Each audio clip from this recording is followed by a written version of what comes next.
What up? What up? It's Garage Gym Homie, and today I'm talking about step 2 of AA. Is it worth it? Before we get into this here, please click the subscribe button. I got content coming out all the dang time for you. So click subscribe and let's get into this, man. God bless all of you. This is the second video. I'm doing a series here where I'm going to go through all 12 steps and discuss them.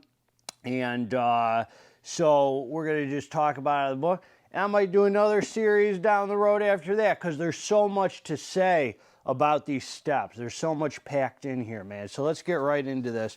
So on page 58 in the Alcoholics Anonymous Big Book, it reads, and I don't speak from my head, man. I speak from my heart, and I speak from this book, number 1. Came to believe that a power greater than ourselves could restore us to sanity. That's deep right there, man. That's deep. But we can't just read this this passage here and think we know what it means. So when I go through here, man, on page 60, and how it works, it says 3 things, A, B, and C. It says that we were alcoholic and could not manage our own lives. That probably, then B, that probably, no human power could have relieved my alcoholism. What does that mean, no human power? No therapist, no AA meeting, because that's just a bunch of humans, no doctor, no cop, no human power could relieve my alcoholism. And C, that God could and would if he were sought. So it doesn't just say God could and would. It says if he were sought, meaning if we seek him out. Then it says, being convinced we were at step 3. That means if I'm convinced of those 3 things, I'm already on step 3. That's how quick step 1 and 2 goes. So let's talk about a few things here because this is really interesting, man. This will help hopefully people who aren't addicts or alcoholics also. We're talking about higher power now, a power greater than ourselves. Before we talk about that, let's talk about the insanity that they're talking about. What does it mean, the insanity? The insanity means that there's this blank spot that is in my head. That means no matter what has happened, or how bad it's got, that's not enough to keep me sober, man. That there's something missing in my head where I can't play the tape back. You guys heard in meetings or whatever, play the tape back. I need something more than, I can't think my way out of this disease. If my head is crazy and my disease of alcoholism centers in my head, I can't go to my head and try to remember how bad it was or rely on anything like an AA meeting or anything like that to keep me sober, man. I'm insane in the sense that I'm going to go back to drinking, if I don't have this. That's the insanity, man. That no matter how many times I got arrested or went to jail or prison or overdose or this or that, I keep going back to it, man. That's the insanity of alcoholism. So that's the insanity they're referencing here. And over here, man, in when they're it's interesting because they talk about a power greater than ourselves. At this point in the 12 steps, we've already gone to that power without even knowing it. See, in the first step, it says we had to concede to our innermost self that we were alcoholics. This is the first step of recovery. We had to concede. That means I have to look as deep down. The last video I talked about this. We have to look as deep down within ourselves and decide, am I an alcoholic, man? So we already went to our innermost self when we did step 1, the real first step of recovery. That means that I've already gone to where the power greater than myself is. God is deep down within me. So I had to go to God already without even knowing it, or higher power, whatever you want to call it, to decide if I'm an alcoholic. That doesn't happen in here. That happens in here, which is where the power greater than ourself is. So it's interesting. So in the chapter, We Agnostics, I'm going to tell you the deepest, my favorite line in this whole entire book right here, man. You might say, well, how do you have a favorite line? Listen to this, man. When we became alcoholics, this is on page 53. When we became alcoholics, crushed by a self-imposed crisis, we could not postpone or evade. We had to fearlessly face the proposition that either God is everything or else he is nothing. God either is or he isn't. What was our choice to be? That's telling me right now, I come to Alcoholics Anonymous, and I don't mean an AA meeting, I'm talking about the book. When I come to the real Alcoholics Anonymous, and I'm ready to get sober, I'm willing to do whatever it takes. I'm ready to be done for good. Not one day at a time, I'm ready to be done for good. I'm faced with the decision right here, fearlessly faced, that the proposition that either God is everything or else he is nothing. He either is or he isn't. What was our choice to be? I'm at a crossroads now. God's going to be everything, man. I'm so burnt down. It's like I'm in a burning house, man, and I want to be put out any way possible. But I want to tell you how to put the fire out, man. It doesn't work like that. When I came to AA, man, I spent my whole life talking about, oh, I'm an atheist, all that nonsense. When I came to AA, I was so willing and so burnt down. There was no more negotiating, man. No more debating. No more trying to get... My sponsor said, this is what you do, man. You pray to God. God is either everything or not. It wasn't even a thought, man. It was like, God is everything. This is what we do. This is what it is. This is the 12 steps. I can't take God out of all of these steps, or else all I'm left with is myself, man. And you know where that is. I want to get as far away from self as possible. So either God is everything or nothing. What was my choice? So then the other thing is, where do we find God? Where a lot of people don't know, have come into AA with no relationship ever with God. They have no idea where to start, man. So it says, actually, we were fooling ourselves. For deep down in every man, woman, and child is the fundamental idea of God. It may be obscured by calamity, by pomp, by worship of other things, but in some form or other it is there. So it's saying we all worship. We have it ingrained in us to worship. I worship that heroin needle, man. I worship that meth, that oil burner, man, the needle, the dope, the this, the that. We all worship. I put my heart and soul into worshiping that stuff, man. But deep down in some form is all, for faith in a power greater than ourselves and miraculous demonstrations of that power in human lives are facts as old as man himself. This goes back to the beginning of man, that faith. We finally saw that faith in some kind of God was a part of our makeup. It's part of who we are, just as much as the feeling we have for a friend. Sometimes we had to search fearlessly, but he was there. He was as much, we have to search fearlessly. We have to search for it. I get fired up just talking about God, man. That's the point of AA meetings, man. Not to keep me sober, to talk about these steps, to talk about the power of God. He was as much as a fact as we were. We found the great reality. See, it says great reality is capitalized.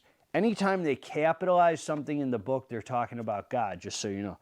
We found the great reality deep down within us. So we don't search for God out here. God's in the sky, God's out here.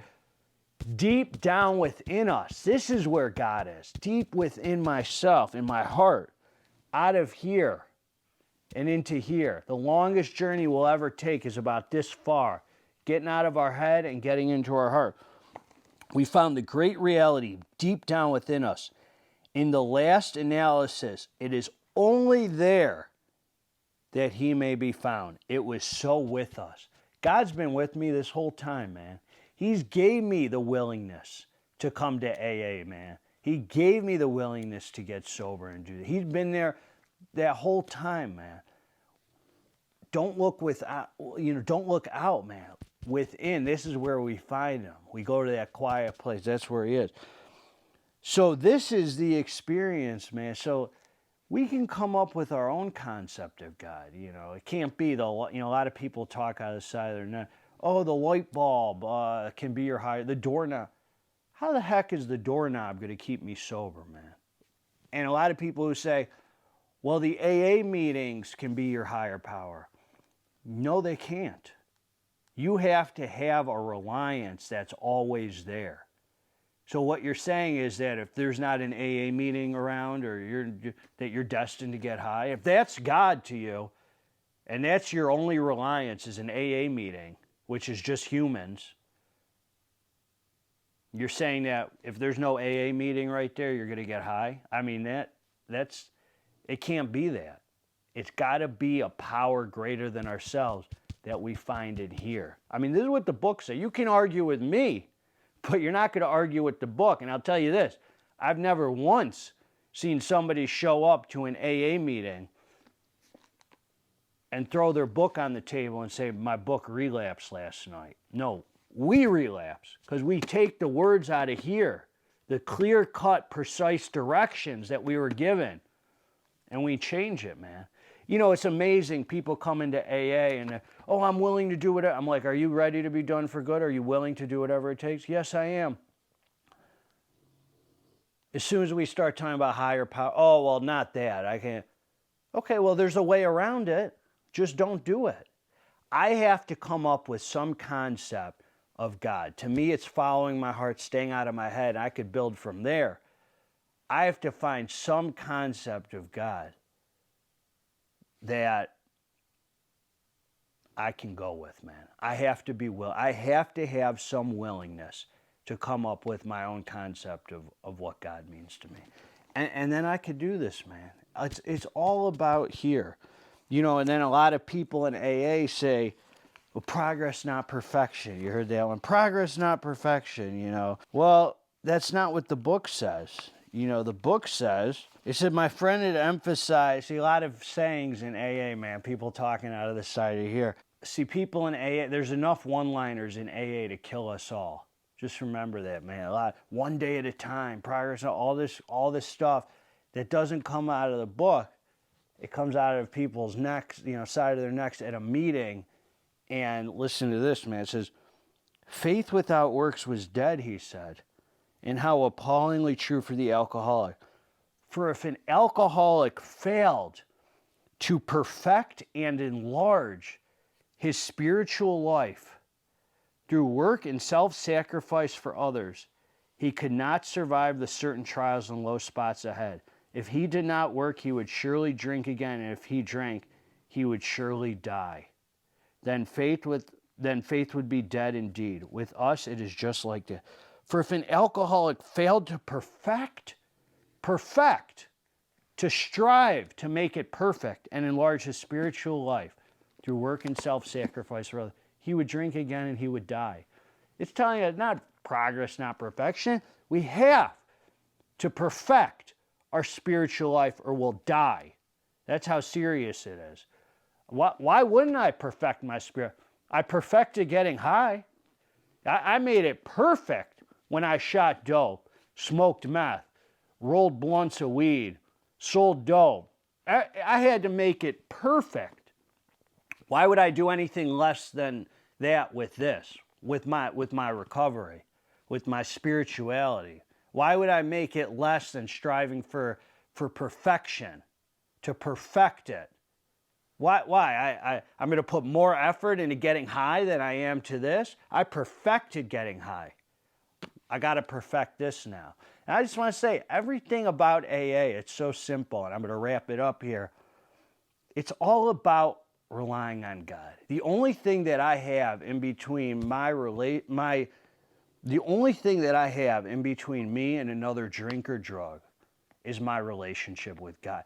Even people, let's say someone everything in this book goes back to my relationship with God. I'm going to say this and I'll wrap it up. The last page of the big book, on page 164 in A Vision for You, let's say I have somebody who I'm sponsoring and they say, well, how many meetings should I go to in a week? And I'm like, listen to this, man. Still you may say, but I will not have the benefit of contact with you who write this book. We cannot be sure. God will determine that. So you must remember that your real reliance is always upon Him. He will show you how to create the fellowship you crave. If God is number one, if that's what my real reliance is on God, He's going to show me how to create the fellowship I crave. God's going to guide me to, if I do one meeting a day, or 1 meeting a week, or 5 meetings a week, or there's nothing in this book that talks about 90 meetings in 90 days. That's not what the book says. It says our reliance is on God. He will show me how to create the fellowship I crave. He's going to guide me to how many meetings I go to and this and that. Everything goes back to God. Do I have sex problems? Goes to God. Do I have resentments and anger? I rely on God. I pray for those resentments to be removed. Do I have fear? I ask God to please remove my fear. It's always God first, sponsor second. Now, good sponsorship is important because I wouldn't have been introduced to this book if it weren't for a good sponsor. But a good sponsor doesn't say, call me every day, call me every day. A good sponsor says, call God every day. Always God first, sponsor second.